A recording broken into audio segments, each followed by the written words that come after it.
बिस्मिल्लाहिर्रहमानिर्रहीम। अस्सलामुअलैकुम मोहतरम नाजरीन। इंस्पेक्टर राशिद रात 9 बजे घर पहुंचा। वो किसी खास केस की तफ्तीश में मसरूफ था, इसलिए घर पहुंचने में उसे देर हो गई थी।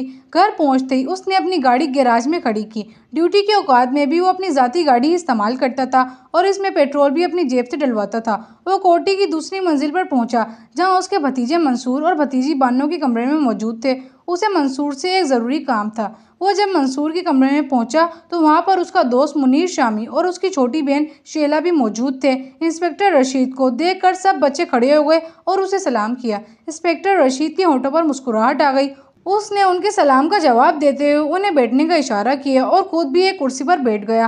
अंकल, आपके लिए चाय लेकर आऊं? मंसूर की बहन बानो ने उसके करीब आकर बड़ी मोहब्बत से पूछा। नहीं, पहले हम लोग खाना खाएंगे, चाय बाद में पियेंगे। इंस्पेक्टर रशीद ने बानो का गाल थपथपाकर कहा, फिर बोला, अच्छा हुआ तुम सब लोग एक ही जगह मिल गए हो। मंसूर और मुनीर शामी, तुम दोनों से मुझे एक काम पड़ गया है। अंकल, हुक्म कीजिए, हम इस काम को अंजाम देने के लिए सर धड़ की बाजी लगा देंगे, मंसूर ने शौकी से कहा। इंस्पेक्टर रशीद ने मुस्कुराकर कहा, तुम्हारी 2 रोज़ की स्कूल की छुट्टियां आ गई हैं, हफ्ता और इतवार की। चाहो तो इन छुट्टियों में फूल नगर का चक्कर लगा आओ, नेकी और पूछ पूछ। मंसूर ने खुश होकर कहा, हम चारों तैयार हैं। ठीक है, रशीद ने कहा, वहाँ तुम घूमो फिरोगे तो सही, लेकिन उसके साथ तुम्हें एक काम भी करना पड़ेगा। हमें ये सौदा मंजूर है, मेरा मतलब है हमें मंजूर है। वो काम क्या है? मंसूर फिर बोला, फूल नगर में मेरा एक दोस्त रहता है, नियाज अहमद। वह एक कारोबारी आदमी है। पिछले 1-2 रोज़ में उनके घर से चंद बहुत ही कीमती चीज़ें चोरी हुई हैं। अगर वो उसकी रिपोर्ट थाने में करवाते हैं तो पुलिस उनके घरेलू मुलाजिमीन से पूछगछ करेगी और ये बात उन्हें मंजूर नहीं है।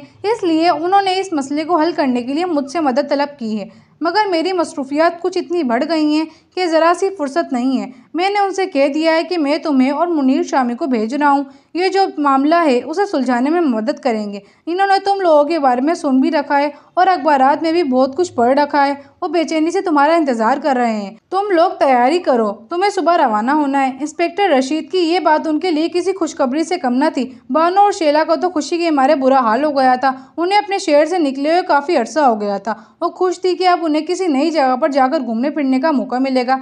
इंस्पेक्टर रशीद चला गया तो मुनीर शामी ने कहा, एक बहुत दिलचस्प केस हाथ आया है। मंसूर बोला, है तो, मगर हमें इस पर बहुत तवज्जो देनी होगी और इसको हल करना होगा। रशीद अंकल हम पर बहुत एतमाद करते हैं, उनके एतमाद को ठेस नहीं पहुंचाना चाहिए। सुबह कितने बजे निकलना है? मुनीर शामी ने पूछा। इंशाल्लाह हम 8 बजे तक निकल जाएंगे। चलो अपने बैग तैयार कर लो। तुम्हारी अम्मी तुम्हें और शेला को इजाज़त दे देंगी ना? मंसूर ने सवाल किया। इन्हें जब पता चलेगा इसके लिए अंकल रशीद ने कहा है तो वो इतराज़ नहीं करेंगी, मुनीर शामी ने कहा और उठ गया। अगली सुबह वो लोग सफ़र पर निकल खड़े हुए थे। उनके सफ़र के लिए इंस्पेक्टर रशीद ने अपनी गाड़ी और घर के ड्राइवर दिलावर का इंतजाम किया था। दिलावर एक अधेड़ उम्र का खुश इखलाक इंसान था और बरसों से उनके घर में काम कर रहा था। मौसम बड़ा सुहाना था। आसमान पर काले काले बादलों का डेरा था और ठंडी ठंडी हवाएं चल रही थी। लगता था कि किसी लम्हे ही बारिश शुरू हो जाएगी। 2 घंटों के सफ़र के बाद फूल नगर पहुंच गए। वो नियाज की कोठी पर पहुंचे तो आसमान से मोटी मोटी बूंदें गिरने लगी। उन्होंने शुक्र किया कि बारिश उनके मंजिल पर पहुंचने के बाद शुरू हुई है। रास्ते में हो जाती तो बड़ी दुश्वारी हो जाती। नियाज उनका बेचैनी से दरवाजे पर ही खड़ा इंतजार कर रहा था। उन्हें देखकर उसने खुशी का इजहार किया। कुछ देर तक इधर उधर की बातें करते रहे। फिर मुनीर शामी ने असल गुफ्तगू की तरफ आते हुए कहा, अंकल रशीद से आपने किसी मसले के बारे में गुफ्तगू की थी, वो क्या मसला है? नियाज ने कहा, मैं तो एक अजीब मुश्किल में फंस गया हूँ। एक शादी में शिरकत करके वापस आए थे, रात ज़्यादा हो गई थी और थक भी गए थे, इसलिए लाइबा ने अपने कीमती जेवर उतारकर ड्रेसिंग टेबल पर रख दिए थे। उसका ख्याल था सुबह उनको सेफ में रख देगी। सुबह जब हम लोग सोकर उठे तो जेवर वहाँ गायब थे।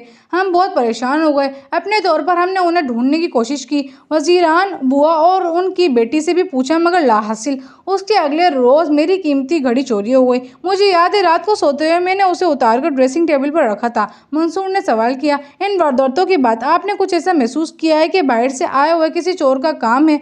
मुझे अच्छी तरह याद है, हमारी खिड़की दरवाजे मुकम्मल तौर पर बंद होते हैं। नियाज ने सोचते हुए बोला। लाइबा बोली, कमरे का दरवाजा तो हम खास तौर पर लॉक करके सोते हैं, क्योंकि सुहेल 2:30-3 बजे उठकर कमरे में घूम फिर कर खेलने लगता है और हमें ये डर होता है कि वो कमरे से बाहर ना निकल जाए।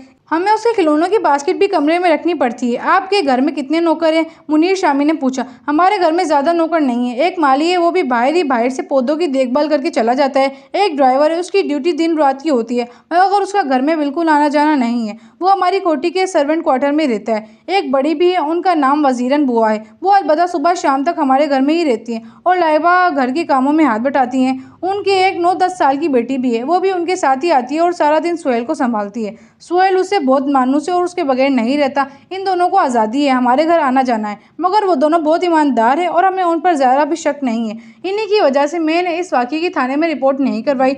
मुझे डर था कि पुलिस उन्हें शक में ना ले ले। नियाज़ की बात खत्म हुई तो मंसूर ने कहा, ठीक है, पहले आप हमें वो कमरा दिखाएं जहाँ से ये चीज़ें चोरी हुई हैं। नियाज़ उन्हें लेकर अपनी ख्वाबगाह में आया। ये एक निहायत खूबसूरत कमरा था। पूरे कमरे में कालीन बिछा हुआ था। एक कोने में ड्रेसिंग टेबल था जिसमें बड़ा सा आईना लगा हुआ था। ड्रेसिंग टेबल से कुछ दूर जूतों का रैक था जिसमें ऊपर के 2 खानों में लाइबा की कीमती और खूबसूरत सैंडल और चप्पलें रखी हुई थी। नीचे वाले खाने में नियाज़ के जूते थे। 2 जोड़ी तो आम जूतों की थी। कमरे के दूसरे कोने में प्लास्टिक की एक बास्केट रखी हुई थी जिसमें नन्हे सुहेल के खिलौने भरे हुए थे। इसके अलावा कमरे की 2 दीवारों में लकड़ी की बड़ी बड़ी अलमारियां बनी हुई थी जिनमें मलबूसात और दूसरी घरेलू चीजें रखी हुई थी। काफी देर तक कमरे को गौर से देखने के बाद मंसूर ने कहा, नियाज़ भाई, हम तो इस नतीजे पर पहुंचे हैं कि ये कमरा घर ही की किसी अफराद का है। ऐसे कोई शवाहद नहीं मिला कि ये किसी चोर की वारदात कही जा सकती है। मेरा मतलब है बाहर के किसी की चोर की। क्या आप हमें वजीरन बुआ और उनकी लड़की से मिलवा सकते हैं? सिर्फ उन्हीं 2 का आना जाना है, मुनीर शामी ने कहा। इतनी देर में लाइबा भी वहां आकर खड़ी हो गई। वो बोली, ये बात तो ठीक है, मगर कभी कभी ड्राइवर और माली वजीरन बुआ से चाय लेने के लिए घर में आ जाते हैं, मगर वो लोग बैठते नहीं हैं, चाय लेकर बाहर ही पीते हैं। नियाज़ ने कहा, मुझे भी वजीरन बुआ पर तो नहीं है, मगर उनकी बेटी पर शुबा है। मैं अपने तौर पर उस मामले में उनकी लड़की से बात करी थी।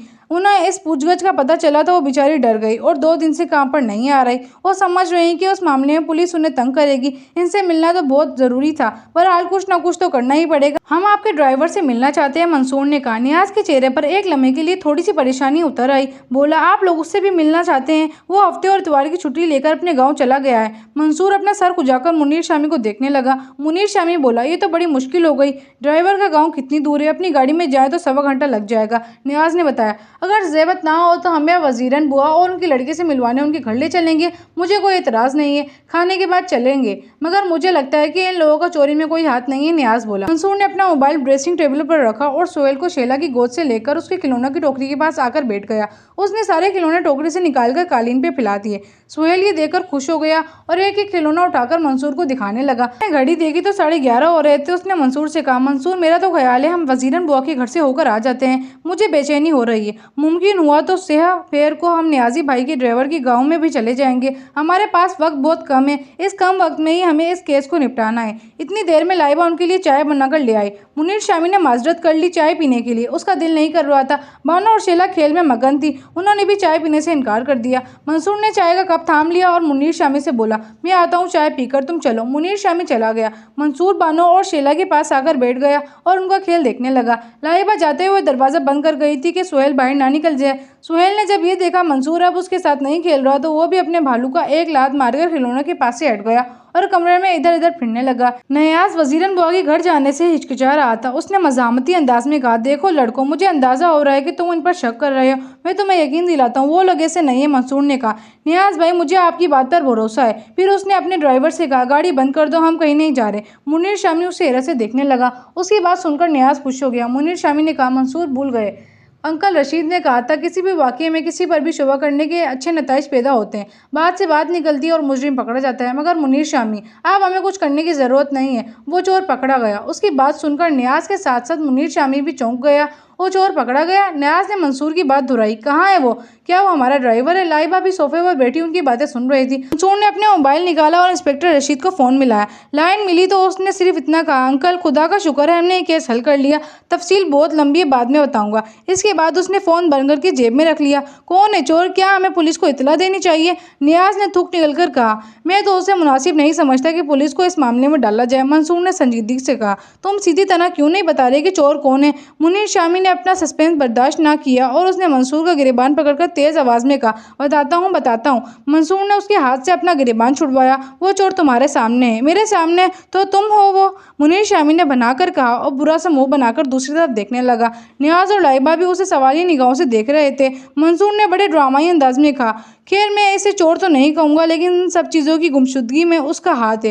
वो सोफे पर लेटा मज़े से टांग पर टांग रखे दूध पी रहा है। तुम्हारा मतलब सुहेल? न्याज ने हैरत से पूछा। जी, मंसूर ने बड़े मज़े से कहा। लाइबा उसे बेयकीनी से देख रही थी। न्याज ने नफ़ी में सर हिलाया। कहा नहीं, मैं इस बात पर यकीन नहीं कर सकता। आए मेरे साथ, मंसूर ने कहा। सब उसके पीछे उनकी ख्वाबगाह में चले गए। अंदर कमरे में बानो और शैला बदस्तूर खेल में मसरूफ़ थी।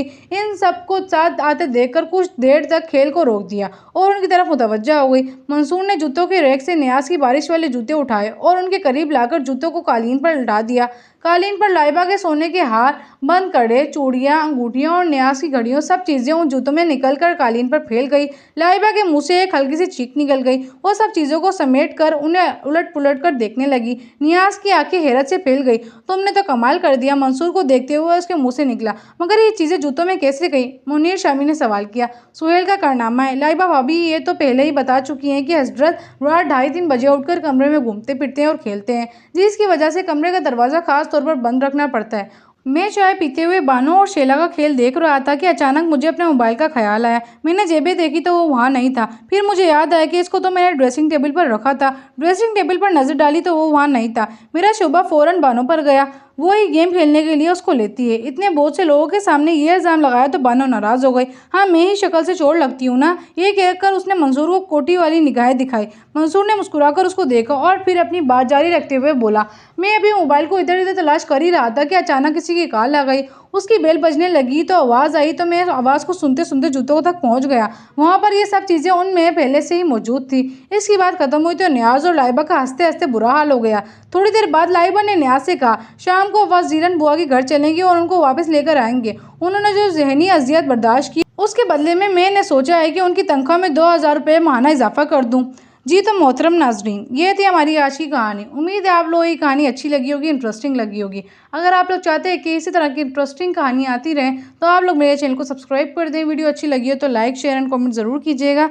आज के लिए इतना ही। अल्लाह हाफिज़।